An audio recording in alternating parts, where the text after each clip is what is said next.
भारत में east India company की स्थापना। सन 1206 में तुर्क अफगान भारत आए थे और उन्होंने सन 1526 तक वहां राज्य किया। उसके बाद अर्थात सन 1707 तक मुगलों का शासन चलता रहा। इस बीच पुर्तगाल, हॉलैंड, फ्रांस, इंग्लैंड आदि के अनेक व्यापारी व्यापार करने के उद्देश्य से भारत आए और विलासमय जीवन में डूबे भारतीय सम्राट, नवाब और राजाओं में फूट डालने लगे। व्यापार में लाभ उठाने के साथ साथ भारत के राजनीतिक जीवन में भी वे हस्तक्षेप करने लगे।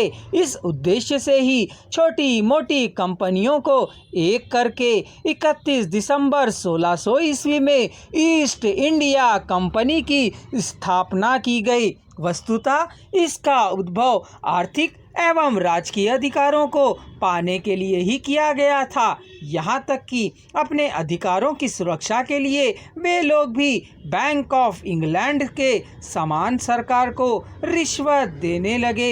इन कारणों से कंपनी के व्यापार का ढांचा भी पूर्णतः बदल गया था। फलतः सन 1813 के पूर्व में जो हिंदुस्तान निर्यात करने वाले देशों में प्रथम स्थान पा रहा था, वही हिंदुस्तान कंपनी के पालन के बाद आयातित संपत्तियों पर जीने के लिए विवश हो गया। एक समय पूरे संसार को कपड़ा निर्यात करने में प्रसिद्ध हिंदुस्तान कंपनी चालान पालन के कारण आयातित मशीनी कपड़े के प्रलय में डूब गया। देशी माल एवं घरेलू उद्योगों का सर्वनाश होने लगा। फलतः किसान मजदूर लोग बेरोजगारी की वजह से कंपनी के गुलाम बन गए। मोटे रूप में इसे हम यूँ कह सकते हैं कि मूलतः ईस्ट इंडिया कंपनी पूंजीपति अंग्रेज लोगों के लिए एक व्यापार का केंद्र था, जिससे वे सारे हिंदुस्तान को लूट रहे थे। केशव कुमार ठाकुर ने कंपनी शासन के इतिहास की इस प्रकार चित्रित किया है। देखें, भारत में कंपनी के शासन का इतिहास उसकी भविष्य भीषण दगाबाजियों, कूटनीतियाँ और काली करतूतों का इतिहास है। भारत में जमींदारी प्रथा की स्थापना। पीड़ित भारतीय किसानों पर हिंसापूर्ण अधिकार एवं अधिक लगान वसूल करने के नाते फूडलिस्ट अंग्रेजी विधान के विरुद्ध कुछ भारतीय देशभक्तों ने विद्रोह चलाया, जिससे भारतीय सेना में भी विद्रोह की ज्वाला फूटी। इस विद्रोह के दौरान कई अंग्रेज अफसरों और सिपाहियों की हत्या की गई।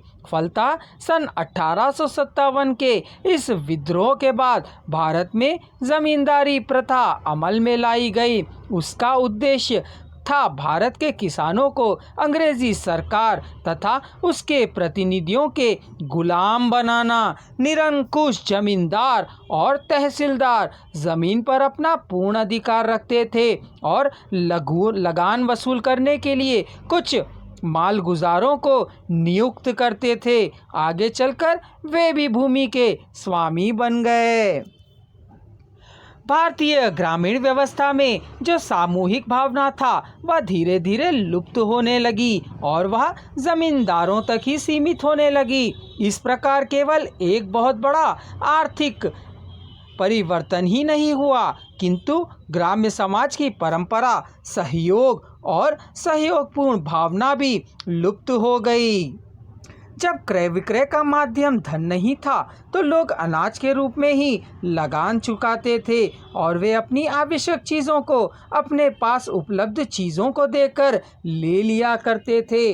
परंतु कभी कभी ज़रूरी चीज़ों के लिए तलाश भी करना पड़ता था, जिससे अधिक समय भी नष्ट होता था। लोगों की इस कठिनाई से बचाने के लिए कुछ लोगों ने सभी प्रकार की आवश्यक चीज़ों को एक जगह इकट्ठा करना शुरू किया, ताकि हर व्यक्ति हर प्रकार की चीज़ के लिए उनके पास जा सके और अपने लिए आवश्यक चीज़ खरीद सके।